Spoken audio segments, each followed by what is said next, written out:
Endobeso. Kugenda mu mukaaga tifama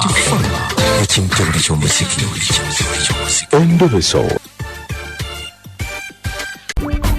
Hello. Nyabo. Hello. Wandi sebo. Nkulamusiza mama. Nkale sebo nange nkulamusiza sebo. Oyogera ne Kadima ku Beta FM ekinta buli ky'omuziki ndine namayanja ne kabogoza mu mutabbizi twalabe message yongo yagala tukubire. Amina sebo ne yanzuza nnyo sebo ne yanzege. Kali nyaba amanya saagala byeko bakuyitaani. Amanya Mirembe Violet sebo. Mirembe Violet. Yes sebo kakati sebo munange nabadde nange nja okwogerako nammwe wamu n'abawuliriza. Nga njagala okwogerako nammwe obutono nnyo obukwatagana ku kigambo kya Katonda nga mpulira kintokota bwenti nga gamba njagala nkigabanako ne bannange. Mama. Abawuliriza mpola tuli mu mutabbizi ate go ngamba nti wayagadde tukole ki nayagadde sebo mbabuulireko ku kigambo kya Katonda batambuze nange bwe tuli nabo mu nsi wano nga kyempulira kyenjagala nga kyesigenda okay mama Sebo. Kigambo kikituuse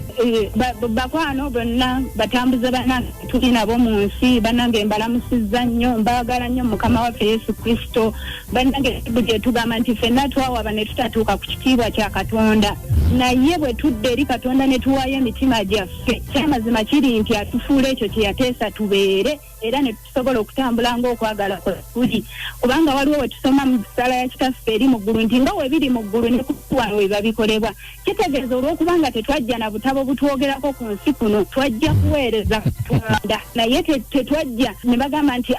Viola oyo akatabo kano bye bino byagenda okukola ku nsi kitegeeza ebintu bino tugenda bikola nga tuwaddeyo emitima gyaffe mu maaso ga Mukama ne bisobola okuvaayo omuntu najja mu maaso go ng'alina ekiwundu ku mutima n'oyogera naye ate buli we tumanya nti tuweereza Katonda abantu abo batuganyirwamu nnyo kubanga naffe tutandika okuwaayo emitima gyaffe mu maaso ga Mukama atuyamba okuyamba abantu abo ne tusobola okubafuukira ekyokuddamu ate kalala Bayibuli etugamba mu bikolwa bya 17:3 kyebiro ebyobutamanya yabimanya naye teyabitubalirako tusobole okwenenya baganda bange tetutya tuyinza okuba tulina bye tutambuliddemu tuyinza okuba tulina bye tukola naye Katonda si byatunuulidde Katonda atunuulidde emitima gyaffe atwagala atweta mukyala Viola wangi kakati nga bwe ndagaye nti tuli mu mutabbizi tuba tuyamba abantu ebizibu bye balina ate ebadde manyi olina kizibu sebo era ffenna nga bwe tuli abatambuze ku nsi kuno tuyina ebizibu kyovudde olaba nange mpise mu kaseera kano okuyimirira okwogerako ne baganda bange mpulira maama sebo kakati mbuzaayo obuntu si bungi nnyo naye bambi temunkwata bubi manyi bwonnaaba temutegedde Katonda nga bw'olubaze maama tetukutte bubi ennyabo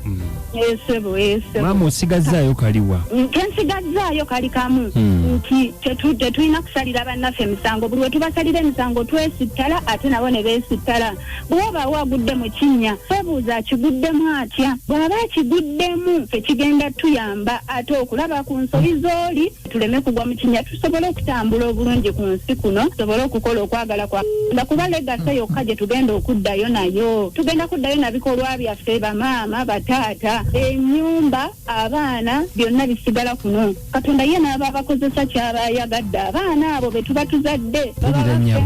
baba baffe nga tuli ku nsi kuno naye bwe tuvaako oli eyabatonde yabawandiikako akatabo yaba alina obuyinza gye bali era tebasobola kubaziika naffe awo kyekyo ekitukakasa nti ffe tuzaala bazaale ne tuteekaawo maama tweyanzizza nnyo enjiri nange neyanzizza nnyo neyanzege wesibakutte bulungi wesaabitegeredde mu nsonyiwe naye mu Mukama akatono nnyo buli omu kaanaaba afunyemu kabaafunamu Mukama abampeera omukisa mukyala Viola tweyanzizza nnyo nyabo tweyanzeege kale sebo Mukama akumpeera omukisa naawe akuwa omukisa nyabo mbadde nja nsaba nakubasabirako obadde tusaba luli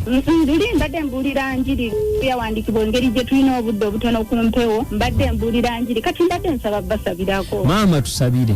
kale sebo kakati Mukama taata tukwebaza olw'akaseera kano tukwebaza kubanga obadde Katonda ayinza byonna tukwebaza kubanga obadde Katonda afaayo Mukama taata nze n'abantu n'abaweereza bonna tubayimusa mu maaso go tukusaba nga tukwegayirira Mukama Taata tuyambe obuweereza bwateeka ku bulamu bwaffe busobole okubeera nga buvaayo sobole okuweereza komewo mu maaso go nga ddala mu butuufu bye watutuma ku nsi bwe bityo bwe biri era nga we buvuddemu olw'okugulumiza erinnya lyo ate tuyambe otuwe okwagala okwo okw'obwa Katonda okugenda otuyamba okusobola okubeera nga tuyita mu nsi emirembe kubanga emirembe giri mu ggwe wekka tegiri mu kintu kyonna tegiri mu ssente tegiri mu baana naye giri mu ggwe wekka byonna mbisabye nga mpita mu linnya lya Yesu Kristo Mukama waffe. Anyabu Mwami Kabogoza abadde alina kakugamba wano muwena kubuuza Amina singa ndi searching madam yatubigamba mu lukole nasobola okunsabisa n'enfuna omwagalo tewali maaso ga Mukama kyatasobola naye Katonda ayagala nnyo tukule tutuuke ku level ng'osobola okwogera naye bw'oyogera naye kubanga ebiseera ebisinga bwe tuba tetukuze kitegeeza bw'anaatuwe kijja funa ngeri yaki andolingamu kati oyagala onayogere ne Katonda bwe tukula ne twogerezeganya ne Katonda ne waaba atuwadde ekintu tusobola okufuna engeri gye tukihandolingamu naye Katonda nga bw'akukulaze osanga gw'ono oba omukisa gwange lwaki gwe tobadde munnange nedda ssebo maama tusonyiwe kale maama tweyanziza nnyo maama Ssebo Mukama abampeera omukisa mwenna abantegedde n'abatantegedde Mukama abampeera maama tukutegedde weebale nnyo nnyabo naye maama wandize n'ombeera amazima ga Katonda muggulu nedda ssebo Mukama akubeere Katonda yagamba tugaananga abantu bano ogwedde omukazi leka mujjeko nyumirwa omuziki n'ebisesa kigenze kitya Kadima Namayanja ni Anko Kabogoza ekintu buli ky'omuziki ekisinga tugenda kufunanga akasunsula abatabbizi kati wulira olutalo wano. Assalamu alaikum warahmatullahi wabarakatuh. Haji Kadima webale kutuweereza ssebo amanya nze Haji Kasule Rashidi nga mbeera Kabuwa. Tumuyanziza omukyalo oyo okubeera nga ayagala nnyo okulungamya abantu badde eri Katonda naye nange nja kumusaba nga bw'ayagala ennyo Katonda nja musaba nange asiramuke kubanga Katonda obusiraamu bwe yeetaaga kubanga yagamba nti enzikiriza gy'amanyi ya busiraamu yokka ate n'agamba nti mukkirize Katonda ne bannabbi be bonna Bayibuli bw'egamba Lumukirize Katonda ne bannabbi be bonna lwe munaalaba omusana kati bannabbi bonna baali basiraamu tumusaba asiramuke bannange.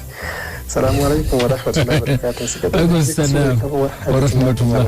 Leero olulwanyi wekka Agnes tiimu bwetolagaye nti Kabogoza alokoke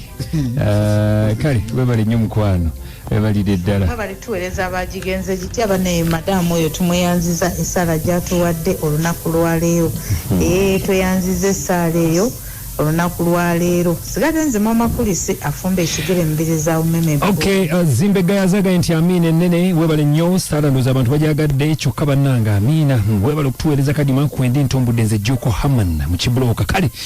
webale tuweereza bamikwano Mamad Zayemaya nze ndaba asinze bali abajja ne boogera ebitakwatagana ne bawalabula abantu ne oba omala gagenda n'oyo webale tuweereza badiya nkomawo n'ennyimba zigenda kubeera 12 ezisinga okwokya mubeere ku muzuuli temutamiira njagenda nzibale wano 8 mugirabe nga 2 kale mubeera bulungi musula bulungi mweraba